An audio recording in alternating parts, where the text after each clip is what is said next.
sedikit menjelaskan arti dan siapa yang dimaksud dengan Gog dan Magog itu, ya, supaya ini clear buat kita. Nah, istilah Gog dan Magog ini sebenarnya dapat kita temui dalam Wahyu pasal 20 ayat 8. Ya. Perikles baca dulu Wahyu pasal 20 ayat 8 supaya kita bisa lihat dulu apakah ini benar-benar ada di Alkitab atau tidak.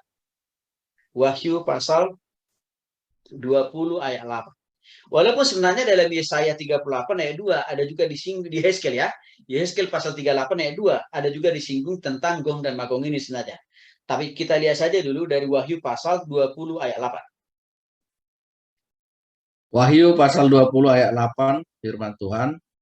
Dan ia akan pergi menyesatkan bangsa-bangsa dan keempat penjuru bumi, yaitu Gog dan Magog, dan mengumpulkan mereka untuk berperang, dan jumlah mereka sama dengan banyaknya pasir di laut. Baik. Jadi Bapak Ibu dikasih oleh Tuhan Yesus Kristus,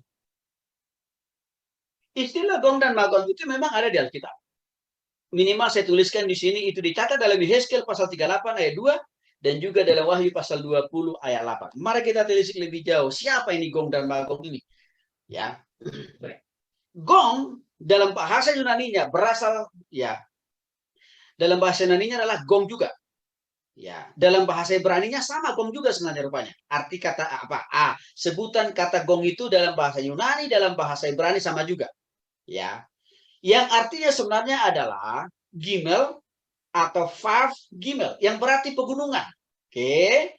Dalam PL Perjanjian Lama, kata ini digunakan untuk nama seorang Israel. Oke. Kata Gog ini dialamatkan, ditujukan kepada seorang Israel dari suku Ruben. Ya, putra Semaya, dan nama seorang raja dalam nubuatan para nabi yang akan datang dari utara untuk menyerang Israel. Ya.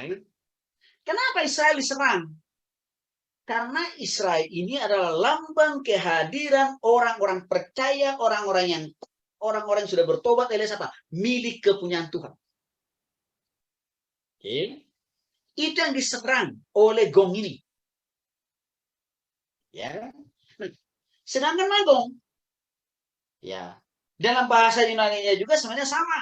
Magog juga. Dalam bahasa Ibrani-nya sama juga. Magog juga. Ya. Di dalam pengertian yang lain, arti daripada Magog itu adalah Man Gimel, Vav Gimel. Sama asal-usulnya dari daratan di utara Israel, yang menurut nubuatan akan datang Raja Gog menyerang Israel. Dan nama ini digunakan sebagai nama keturunan Yafet. Itu tercatat dalam Kejadian pasal 10 ayat 2 dan juga dalam 1 Tawarik 1 ayat yang kelima. Ya. Nah, dalam kitab Yehezkel pasal 38 ayat 2 serta, ya, ayat 14 sampai 22. Lalu dilanjutkan lagi dalam Yehezkel pasal 39 ayat 6. Magog ini adalah tokoh apokaliptis. Ya, yang artinya apa? Ini simbol yang masih perlu dipahami, dimengerti, ya, dan juga apa? Diartikan lebih jauh lagi. Ya. Ini menunjukkan wujud dari satu bangsa kafir. Siapa ini bangsa kafir? Yang belum bertobat kepada Tuhan. Mereka ini berasal dari utara. Dan mereka ini dipimpin dengan yang namanya Gog.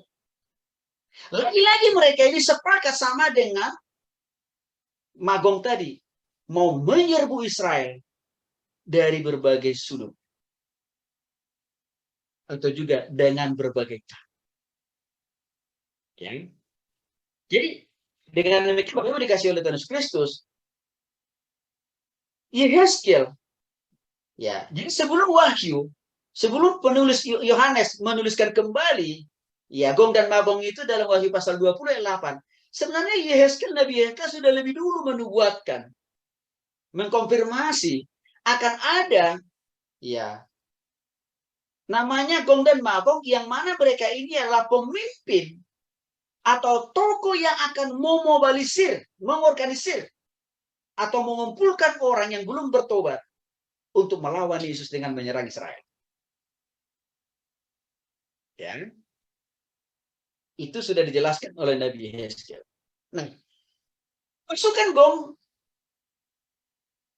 ya adalah pasukan penjara yang dilukiskan mereka itu adalah para penunggang kuda, atau juga mereka suatu pasukan militer yang amat dan sangat besar.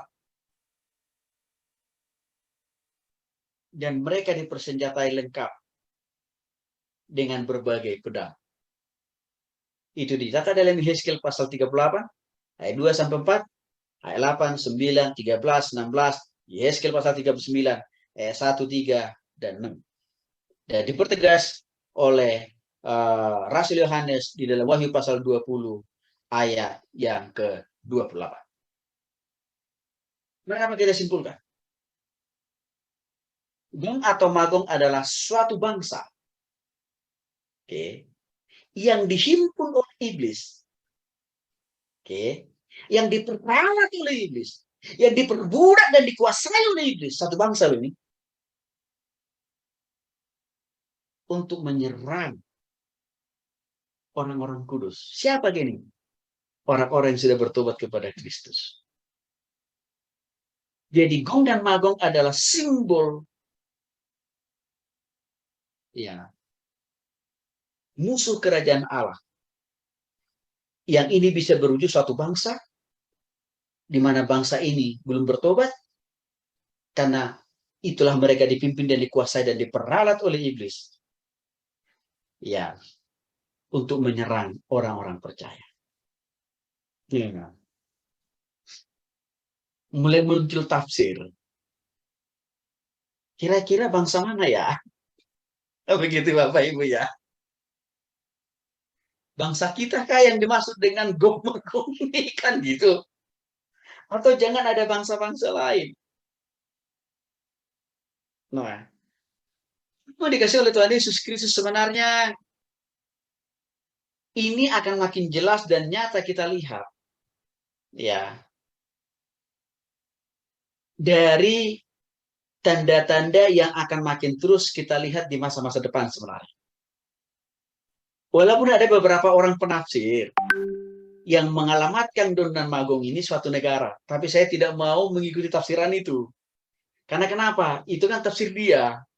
Kan gitu. Jadi saya sih lebih mengambil posisi bersabar. Ya.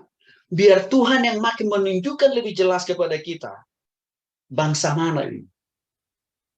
Ya. Mengapa? Saya lebih mengambil posisi di situ. Walaupun saya katakan tadi, saya sudah sudah baca banyak literatur dan sumber dan buku yang ada yang langsung menjustifikasi bangsa A, negara A, B, C.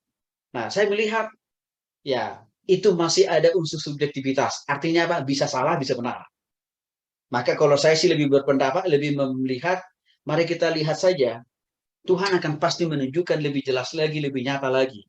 Yang dimaksud dengan, ya, Gog dan Magog itu. Tapi yang jelas begini Bapak Ibu. Orang-orang yang tergabung di dalam Gog dan Magog ini adalah pasti mereka orang-orang yang belum bertobat kepada Kristus. Karena mereka masih dikuasai oleh iblis, maka mereka diperalat oleh iblis. Ya, untuk apa? Menyerang orang-orang percaya. Ya, itu pandangan saya tentang siapa, bangsa apa, tentang Gog dan Magog ini Bapak. Tapi saya jelaskan intinya saja.